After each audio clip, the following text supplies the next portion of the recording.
Number 8 in the list of questions. Do you believe the old gods, Zeus, for example, exist? You have mentioned before that they are aspects of Source, but are they also individuals like we are? It's an interesting question. Zeus is from a patriarchal society, and Zeus was the king of all gods. Zeus is originally,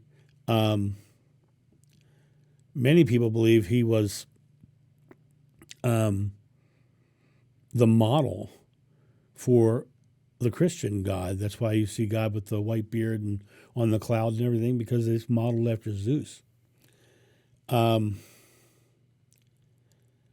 Do I think they exist?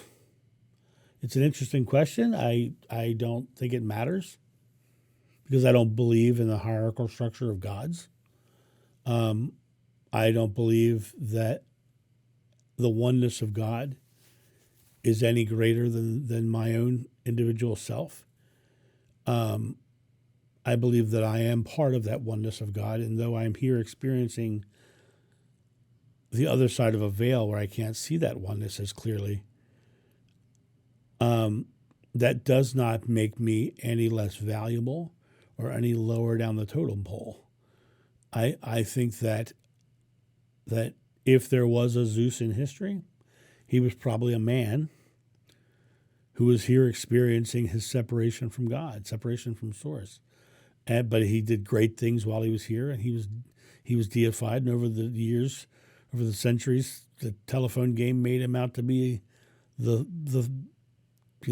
Zeus, the mighty God, the God above all gods. Right? I believe the concept of those ancient gods is like an ancient belief by people who didn't understand any better.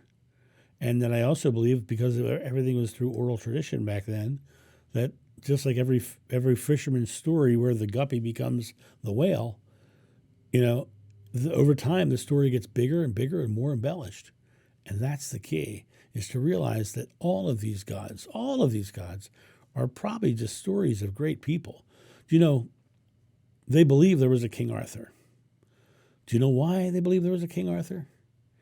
Because during the early time period that supposedly Arthur would have been around, there was an explosion of people in England named Arthur. And so they know that there was someone who did something great, and his name was Arthur because people started naming their children after them. That's how they know that there was some sort of Arthur. And now he's King Arthur with Excalibur, the mystical sword, and the Merlin the magician, and all the stuff, right? All the stories that came up around him. Same thing with Zeus, same thing with Jeshua, same thing with all of them. These stories were wrapped around great people. And when someone like Jeshua comes into the world and he's teaching truth, it's like mind-blowing, because you're like, oh my gosh, wow. That just feels right. It feels correct.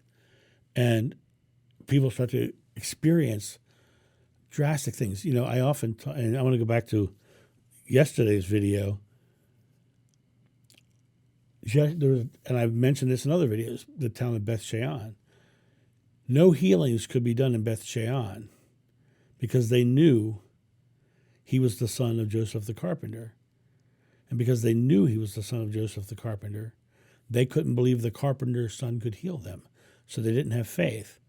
So we would stay on the outskirts of Beth Shean, and Hannah, John, and his brother, James, would go into the town and let the believers know that Jeshua was outside of town if they wanted a healing. And the people who believed in Jeshua came to him. So they took a leap of faith. They took a belief and carried themselves out of town to have a healing. And so what happened? They were healed because they put their faith and their belief behind it and came to him. And It's important. Their belief in this person being a great person, over time, the stories grow and get embellished. And next thing you know. Now, if Zeus was a man, do I believe he's part of the oneness of God? Of course. Of course. Do I think it matters? Nope. Not at all. I don't believe in a separation of God from any of us. And I definitely do not believe in a separation of gods from any of us. You know, the illusion of separation is just that. It's an illusion.